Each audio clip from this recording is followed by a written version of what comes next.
നമസ്കാരം.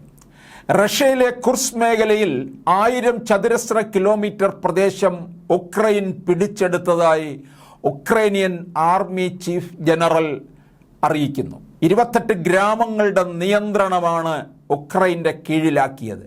ഇവിടെയുള്ള 1,80,000 റഷ്യൻ പൗരന്മാർ കുടിയൊഴിഞ്ഞു പോയി.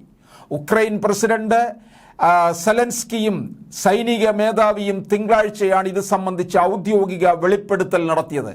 സ്ഥിതിഗതികൾ ഞങ്ങളുടെ നിയന്ത്രണത്തിലാണ്, സൈനികർ അവരുടെ ചുമതല നിറവേറ്റുന്നു. സെലൻസ്കിയുടെ ഔദ്യോഗിക ടെലിഗ്രാം ചാനലിൽ പോസ്റ്റ് ചെയ്ത വീഡിയോയിൽ സൈനിക മേധാവി ഇങ്ങനെയാണ് പറഞ്ഞത്.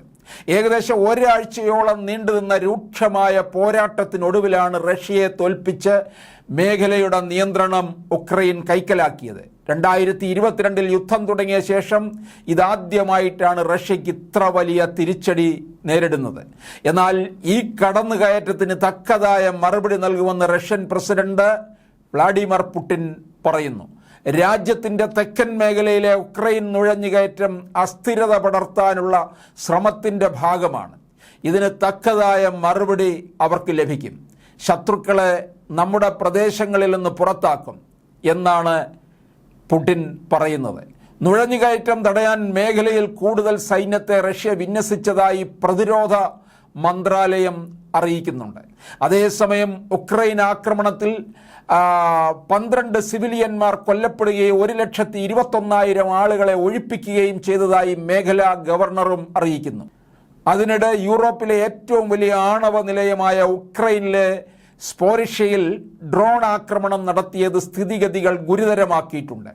ആക്രമണത്തെ തുടർന്ന് ആണവ നിലയത്തിൽ തീപിടുത്തമുണ്ടായി. 1ലധികം സ്ഫോടനങ്ങൾ നടക്കുകയും കൂളിംഗ് ടവർ തകരുകയും പ്ലാന്റിൻ്റെ വടക്കൻ ഭാഗത്ത് നിന്ന് ഇരുണ്ട പുക ഉയരുകയും ചെയ്തു. ആക്രമണത്തെ തുടർന്ന് യൂറോപ്പ് ആകമാനം ആശങ്കയിലാണ്. പ്ലാന്റിന് ചുറ്റും റേഡിയേഷൻ ഉണ്ടായിട്ടില്ലെന്ന് റഷ്യ നിയമിച്ച ഗവർണർ അറിയിക്കുന്നു. ആണവ നിലയത്തിൽ ആക്രമണം നടത്തിയത് റഷ്യയാണെന്ന് ഉക്രൈൻ ആരോപിച്ചു. എന്നാൽ തങ്ങളല്ല, ഉക്രൈൻ തന്നെയാണ് ആക്രമണം നടത്തിയതെന്ന് റഷ്യയും കുറ്റപ്പെടുത്തി. 2022 മുതൽ റഷ്യയുടെ അധീനതയിലാണ് ഇവിടം.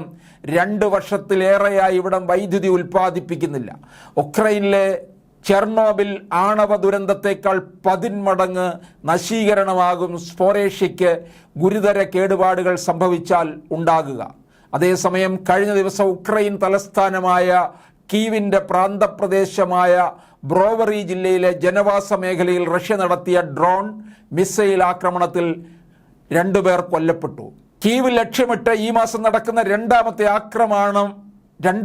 ആക്രമണമാണിതെന്ന് സിറ്റി സൈനിക ഭരണ മേധാവിയും അറിയിക്കുന്നുണ്ട്.